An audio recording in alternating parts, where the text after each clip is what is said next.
Assalamualaikum warahmatullahi wabarakatuh. Perkenalkan, kami dari kelompok 2 akan menyampaikan materi yang berjudul Perkembangan Ilmu Pengetahuan pada Masa Rasulullah SAW. Materi pertama yang akan disampaikan oleh saudari kita Ika Nuraini, kepadanya dipersilahkan. Dalam sejarah perjalanan Islam, tentang pentingnya ilmu itu tumbuh bersamaan dengan munculnya Islam itu sendiri. Ketika Rasulullah SAW menerima wahyu pertama, yang diperintahkan mula-mulanya adalah membaca. Malaikat Jibril memerintahkan Nabi Muhammad SAW, bacalah dengan menyebut nama Tuhanmu yang menciptakan. Perintah ini tidak hanya sekali diucapkan Jibril, tetapi berulang-ulang kali sampai Nabi dapat menerima wahyu tersebut. Dari kata Iqra inilah kemudian lahir beberapa makna seperti mendalami, meneliti, menelaah, mengetahui ciri sesuatu, dan membaca baik yang tertulis maupun tidak. Wahyu pertama ini menghendaki umat Islam untuk senantiasa membaca dan dilandasi Bismillahirrahmanirrahim. Dalam arti hasil bacaan itu nantinya dapat bermanfaat bagi kemanusiaan.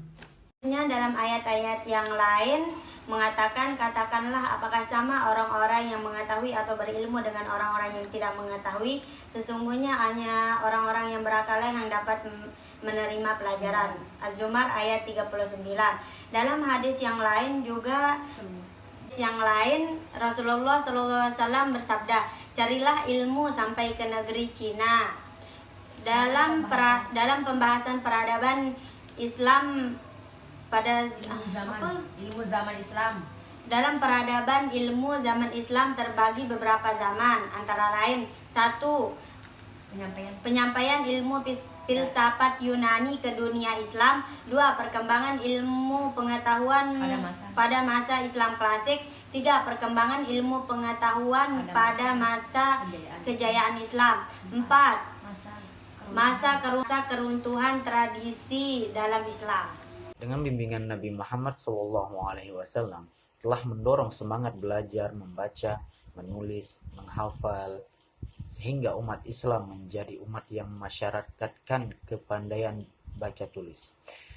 Dengan semangat itulah, maka terbangun jiwa umat Islam untuk tidak hanya beriman, tapi juga berilmu. Sehingga nantinya lahir sarjana-sarjana Islam yang ahli di bidangnya masing-masing. Dengan demikian dapat dimengerti salah satu aspek dari peradaban adalah mengembangkan ilmu pengetahuan.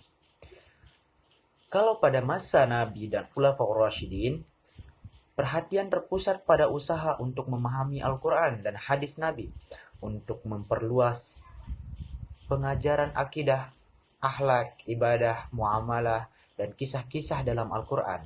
Maka perhatian sesudah itu disesuaikan dengan kebutuhan zaman, tertuju pada ilmu-ilmu yang diperoleh dari bangsa-bangsa sebelum munculnya Islam. Peradaban Islam memiliki 3 pengertian yang berbeda. Yang pertama, kemajuan dan tingkat kecerdasan akal yang dihasilkan dalam suatu periode kekuasaan Islam, mulai dari periode Nabi Muhammad SAW sampai perkembangan peradaban Islam masa setelahnya. Yang kedua, hasil-hasil yang dicapai oleh umat Islam dalam lapangan kesastraan dan ilmu pengetahuan kesenian. Yang ketiga, kemajuan politik dan kekuasaan Islam yang berperan melindungi pandangan hidup Islam, terutama dalam hubungannya dengan ibadah-ibadah, penggunaan bahasa dan kebiasaan hidup kemasyarakatan.